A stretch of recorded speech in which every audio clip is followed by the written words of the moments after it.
அஸ்ஸலாமு அலைக்கும் வரஹ்மத்துல்லாஹி வபரக்காத்துஹு. அல்லாஹ்வின் அருளும் அமைதியும் உங்கள் மீது உண்டாவதாக. இன்று நாம் கேட்கப் போகும் கதை அல்லாஹ்வின் ஒரு மகத்தான நபியைப் பற்றியது. அல்லாஹ்வின் மீது முழுமையான நம்பிக்கை வைத்தால் மிக கடுமையான சோதனைகளில் இருந்து கூட எப்படி மீளலாம் என்பதற்கு மிகச்சிறந்த உதாரணம் இந்த வரலாறு. இது நபி யூனுஸ் அலைஹிஸ்ஸலாம் அவர்களின் அதிசயமான வாழ்க்கை வரலாறு. ஈராக் நாட்டில் இருந்த நைனவா என்ற நகரத்திற்கு அனுப்பப்பட்ட நபிதான் யூனுஸ் அலைஹிஸ்ஸலாம் அவர்கள். அந்த ஊர் மக்கள் அல்லாஹ்வை மறந்து சிலைகளை வணங்கி வந்தார்கள். அவர்களை நேர்வழிப்படுத்தவும் ஒரே இறைவனாகிய அல்லாஹ்வை மட்டும் வணங்க வேண்டும் என்று அழைப்பு விடுக்கவும் தான் யூனுஸ் நபி அனுப்பப்பட்டார்கள். அவர் பல வருடங்களாக மக்களிடம் சென்று, அல்லாஹ்வை வணங்குங்கள், அவனுக்கு இணை வைக்காதீர்கள், இல்லையென்றால் உங்களுக்கு அல்லாஹ்வின் வேதனை வந்து சேரும் என்று எச்சரித்தார். ஆனால் அந்த மக்கள் அவருடைய வார்த்தைகளை காதில் வாங்கவே இல்லை. அவரை கேலி செய்தார்கள், ஏளனம் பேசினார்கள். உம்முடைய இறைவன் எங்கே, அவன் தரும் தண்டனை எங்கே என்று சவால் விட்டார்கள். வருடங்கள் கடந்தன, ஆனால் மக்களின் நிலையில் எந்த மாற்றமும் இல்லை. இதனால் யூனுஸ் நபி மிகவும் மனவேதனை அடைந்தார்கள். இவர்களுக்கு இனிமேல் அல்லாஹ்வின் தண்டனை தான் வரும், இவர்கள் திருந்த மாட்டார்கள் என்று எண்ணி அல்லாஹ்வின் அனுமதி வருவதற்கு முன்பே கோபத்துடன் அந்த ஊரை விட்டு வெளியேற முடிவு செய்தார்கள். ஒரு நபியாக அவர் அல்லாஹ்வின் கட்டளைக்காக காத்திருந்திருக்க வேண்டும். ஆனால் மனித இயல்பின் காரணமாக பொறுமையை இழந்து அவசரமாக அந்த முடிவை எடுத்துவிட்டார். அவர் நகரத்தை விட்டு வெளியேறி ஒரு கடற்கரைக்கு வந்தார். அங்கே ஒரு கப்பல் பயணத்திற்கு தயாராக நின்றது. அதில் ஏறி கடலில் பயணிக்கத் தொடங்கினார். கப்பல் நடுக்கடலை அடைந்ததும் வானிலை திடீரென மாறியது. பெரிய புயல் வீசியது. கடல் கொந்தளித்தது. கப்பல் மூழ்கும் நிலைக்குச் சென்றது. கப்பலில் இருந்தவர்கள் பயந்து போனார்கள். கப்பலின் சுமையை குறைத்தால் ஒருவேளை கப்பல் தப்பிக்கலாம் என்று நினைத்தார்கள். இதற்காக நம்மில் யாரோ ஒருவர் செய்த பாவத்தால் தான் இந்த நிலைமை வந்திருக்கிறது, அதனால் நம்மில் ஒருவரை கடலில் தள்ளிவிட்டால் கப்பல் காப்பாற்றப்படலாம் என்று ஒரு விசித்திரமான முடிவை எடுத்தார்கள். யாரை கடலில் தள்ளுவது என்று முடிவெடுக்க சீட்டு குலுக்கி போட்டார்கள். முதல் முறை குலுக்கிய போதும், இரண்டாவது முறை, மூன்றாவது முறை குலுக்கிய போதும் யூனுஸ் நபியின் பெயரே வந்தது. அவர்களுக்கு யூனுஸ் நபியை கடலில் தள்ள மனமில்லை, ஏனெனில் அவர் ஒரு நல்ல மனிதராக தெரிந்தார். ஆனால் வேறு வழி இல்லை. யூனுஸ் நபிக்கும் இதுதான் அல்லாஹ்வின் நாட்டம் என்று புரிந்தது.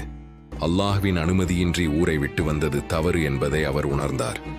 அதனால் அவரே கடலில் குதித்து விட்டார். அவர் கடலில் விழுந்த அந்த நொடி அல்லாஹ்வின் கட்டளையின் பேரில் ஒரு பிரம்மாண்டமான திமிங்கலம் அவரை விழுங்கியது. ஆனால் அது அவருக்கு அளிக்கப்பட்ட தண்டனை அல்ல, மாறாக அல்லாஹ் அவருக்கு வழங்கிய ஒரு பாதுகாப்பு. புயலில் மூழ்கி இறந்து விடாமல் அந்த மீனின் வயிற்றுக்குள் அவர் பாதுகாக்கப்பட்டார்.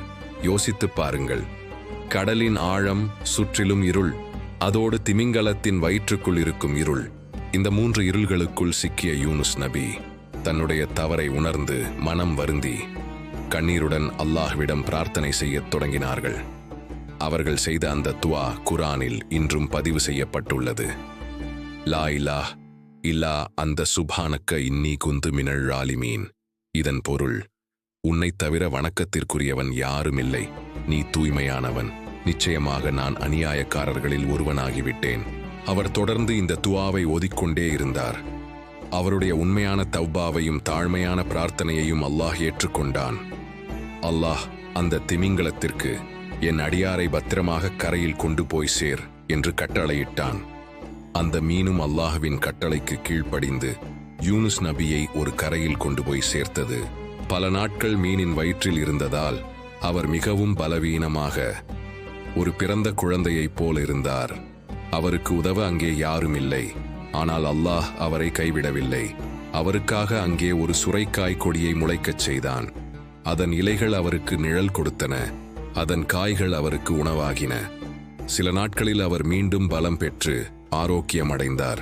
பின்னர் அல்லாஹ், நீர் உம்முடைய மக்களிடமே திரும்பிச் செல்லுங்கள் என்று கட்டளையிட்டான். யூனுஸ் நபி மீண்டும் நைனவா நகருக்கு திரும்பினார். ஆனால் இந்த முறை அங்கே ஒரு மாபெரும் அதிசயம் காத்திருந்தது.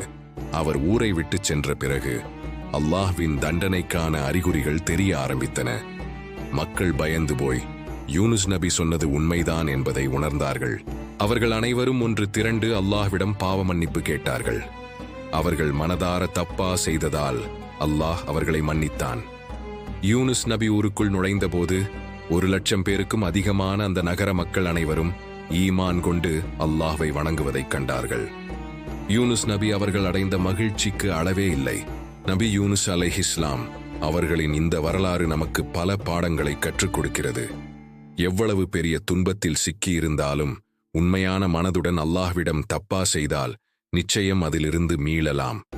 பொறுமை, சகிப்புத்தன்மை மற்றும் அல்லாஹ்வின் மீது அசைக்க முடியாத நம்பிக்கை ஆகியவைதான் வெற்றிக்கு வழிவகுக்கும். இந்த துவா ஏ யூனுஸ் என்று அழைக்கப்படுகிறது. துன்பங்கள் மற்றும் கவலைகளிலிருந்து விடுபட இது ஒரு சக்தி வாய்ந்த பிரார்த்தனை. இது சோல் டேல்ஸ் இஸ்லாம்.